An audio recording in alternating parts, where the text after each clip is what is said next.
एक क्वेश्चन देखते हैं। Two charge 25 microcoulomb are place 1 metre apart. तो दो चार्ज हैं 25 माइक्रोकूलम के और 1 मीटर अपार्ट रखे हुए हैं, 1 मीटर की दूरी पर रखे हुए हैं। A test charge of 2 microcoulomb is placed midway between them. एक टेस्ट चार्ज है 2 माइक्रोकूलम का जो कि बीच में रखा हुआ है। Calculate force exerted by each charge on it and net force on test charge. तो ये बीच की दूरी 1 मीटर थी, मिड में रखा हुआ है, तो ये डिस्टेंस हाफ हो गया, ये डिस्टेंस हाफ हो गया। अब क्या करना है आपको, इस पे लगाने वाली फोर्स निकालनी है। तो सीधा डायरेक्ट फार्मूला है फोर्स का। फोर्स का फार्मूला क्या होता है, 1/4 pi epsilon naught Q1 Q2 upon R square, जिसको हम लिख सकते हैं F is equal to 9 into 10 की पावर 9। Q1 एक चार्ज है तुम्हारा 25 माइक्रोकूलम का, ये भी 25 है, ये भी 25 है, तो 25 इंटू 10 की पावर -6। और दूसरा चार्ज 2 माइक्रोकूलम का है, तो 2 इंटू 10 की पावर -6 अपॉन R का स्क्वायर 1/2 का स्क्वायर। तो सॉल्व करेंगे तो ये आ जाएगा F is equal to 9 into 25 into 2 into 4 into 10 की पावर, अब देखिए ये -6 है, सॉरी ये -6 है, 2 इंटू 10 की पावर -6, और ये भी -6 है, और ये 9 है, तो 10 की पावर -3 बचेगा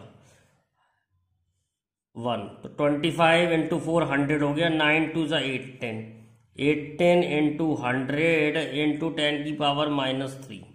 सॉल्व करेंगे तो ये आ जाएगा 1.8 न्यूटन। अब पूछ रहा है ये वाला चार्ज इस पे कितनी फोर्स लगाएगा, वो तो आ गई 1.8 न्यूटन। अब नेट फोर्स ये वाला चार्ज भी इस पे इतनी ही फोर्स लगाएगा, सेम फोर्स लगाएगा, क्योंकि सेम चार्ज है, सेम डिस्टेंस है, फोर्स सेम लगाएगा। तो नेट फोर्स, क्योंकि दोनों वेक्टर अपोजिट डायरेक्शन में है, तो नेट फोर्स हो जाएगी F minus F is equal to 0। अब देखिए एक क्वेश्चन और देखते हैं। What equal charges would have to be placed on earth and moon to neutralise gravitational attraction. Mass of earth दे रखा है 10 की power 25 kilogram and mass of moon दे रखा है 10 की पावर 23 किलोग्राम। तो एक अर्थ है और एक मून है, इन दोनों के बीच में ग्रेविटेशनल अट्रैक्टिव फोर्स होगी, यानी ग्रेविटेशन फोर्स होगी। अब हमें क्या करना है, इस पे कुछ चार्ज रखना है, इस पे कुछ चार्ज रखना है, दोनों पे बराबर चार्ज रखना है, इक्वल चार्ज, कि जो इनकी इलेक्ट्रोस्टैटिक फोर्स बने इतनी बने कि ग्रेविटेशनल फोर्स के बराबर हो जाए, जिससे कि नेट फोर्स 0 हो जाए। ये चाहता है ये, मतलब ये एक अर्थ है, एक मून है, और अर्थ और मून ग्रेविटेशनल फोर्स से अट्रैक्ट हो रहे हैं। हमको इन पर चार्ज रखने हैं Q और Q, जिससे इलेक्ट्रोस्टैटिक फोर्स के रिपेल हो और नेट फोर्स 0 हो जाए। तो नेट फोर्स 0 हो जाएगी, तो Fe is equal to Fg। तो Fe हम जानते ही हैं 9 इंटू 10 की पावर 9 चार्ज का square Q square upon R square is equal to gravitational force G m1 m2 upon R square. Value रखनी है, तो ये वैल्यू सॉल्व करके 9 इंटू 10 की power 9 Q square R square cancel हो गया, G की वैल्यू रखेंगे 6.67 10 की पावर -11, और मासेस 10 की पावर 25 दे रखा है, दूसरा मास 10 की पावर 23 दे रखा है। सॉल्व करके हमें Q निकालना है, तो Q स्क्वायर की वैल्यू आ जाएगी 6.67 अपॉन 9 इंटू 10 की पावर -11 प्लस 25 प्लस 23, और ये 10 की पावर 9 नीचे आएगा तो माइनस हो जाएगा। तो सॉल्व करेंगे तो आ जाएगा 6.67 अपॉन 9, 10 की पावर देखें कितनी आ रही है, 25 और 3 48 माइनस 20, 48 माइनस 20 28 आ रही है। जब हम इसे सॉल्व करेंगे तो हमारा आंसर आ जाएगा क्यू की वैल्यू आ जाएगी, क्यू है तो रूट लेना पड़ेगा, तो क्यू की वैल्यू आ जाएगी 8.6 इंटू 10⁻13। तो इस तरीके से सॉल्व करेंगे हम लोग। बहुत सिंपल क्वेश्चन था, सिर्फ फॉर्मूला लगाना था बस। अब देखिए एक क्वेश्चन देखते हैं। 2 similarly and equally charge metal sphere A and B. 2 charge sphere हैं, एक ए है एक बी है, सिमिलरली चार्ज है, मान लो क्यू चार्ज है, और उनके बीच की डिस्टेंस आर है। Repel each other with a force 2 into 10⁻⁻ newton. तो फोर्स होता है formula 9 into 10⁻9 Q square upon R square, और इसकी वैल्यू हमको दे रखी है 2 इंटू 10⁻⁻5 न्यूटन। अब क्या किया है, a third identical uncharge sphere C is touch with A. C को ए के संग टच किया, ए पे चार्ज क्यू है, ए पे चार्ज क्यू है और सी पे कोई चार्ज नहीं है, 0। तो जब हम इसे टच करेंगे तो चार्ज ट्रांसफर होगा और दोनों में इक्वल डिवाइड हो जाएगा, क्योंकि आइडेंटिकल स्फीयर है। तो दोनों पे नया कितना चार्ज आ जाएगा, तो निकालने के लिए क्या करो, एक पे चार्ज क्यू है, दूसरों पे चार्ज 0 है, दोनों को जोड़ के आधा कर दो, तो Q/2 चार्ज आ जाएगा। तो हम कह सकते हैं ए पर अब Q/2 चार्ज है और सी पर भी अब Q/2 चार्ज है। अब क्या किया गया है, ए और बी के बीच में सी रख दिया है, ए और बी के बीच में रख दिया है सी पे कितना चार्ज है, Q/2, ए पे कितना चार्ज है, Q/2, और बीच में रख दिया है, तो ये कितना हो जाएगा, R/2, ये कितना हो जाएगा, R/2। अब हमें निकालनी है नेट फोर्स सी पे कितनी होगी। तो बी वाला सी वाले को इधर रिपेल करेगा, तो इसे कहते हैं FCB, और ए वाला सी वाले को इधर रिपेल करेगा, तो FCA। तो बड़ी फोर्स जो है वो बी वाला लगाएगा, क्योंकि बी पे चार्ज ज़्यादा है। तो नेट फोर्स हमारी हो जाएगी FCB माइनस FCA।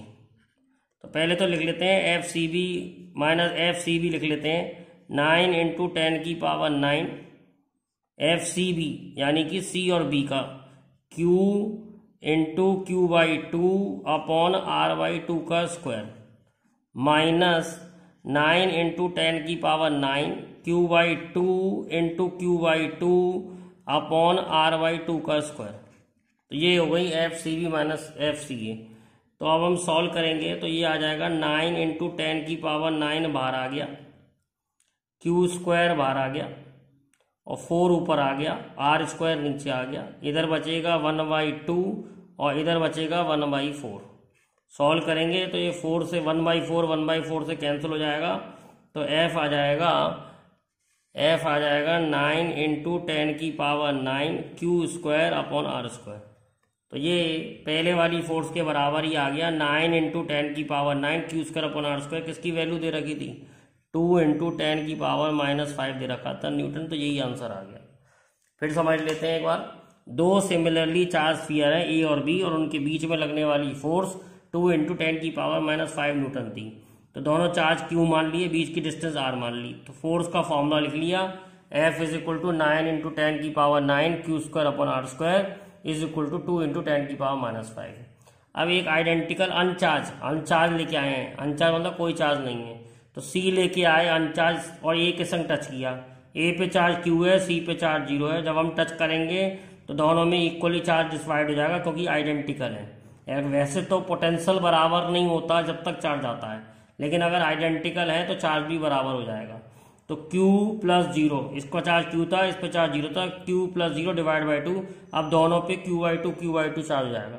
अब C को उठा के A और B के बीच में रख दिया। नेट फोर्स C पे पूछ रहा है, तो A वाला C वाले को इधर रिपेल करेगा, तो FCA। B वाला C वाले को इधर रिपेल करेगा, तो FCB। B की फोर्स ज़्यादा होगी, B का चार्ज ज़्यादा है, तो नेट फोर्स हो जाएगी FCB माइनस FCA। तो FCB सॉल्व कर लिया, C और B का चार्ज रख लिया, दूरी रख ली, और C और A का चार्ज रख लिया, डिस्टेंस रख लिया। सॉल्व करके लेके आए तो उतना ही फोर्स का फॉर्मूला आ गया जो पहले था, और ये जो है 2 इंटू 10⁻�5 न्यूटन के बराबर है। अब देखते हैं क्वेश्चन देखते हैं। The electrostatic force on a sphere of charge 0.8, इस पे चार्ज है 0.8 into 10⁻⁻6 coulomb due to another sphere, एक अनदर स्फीयर है उस पर चार्ज है 0.4 इंटू 10⁻⁻6 कूलम। तो इसकी फोर्स जो है 0.1 न्यूटन है, 0.1 न्यूटन है फोर्स की value. Calculate force on second sphere, अब स्फीयर पे फोर्स निकालनी है ड्यू टू फर्स्ट।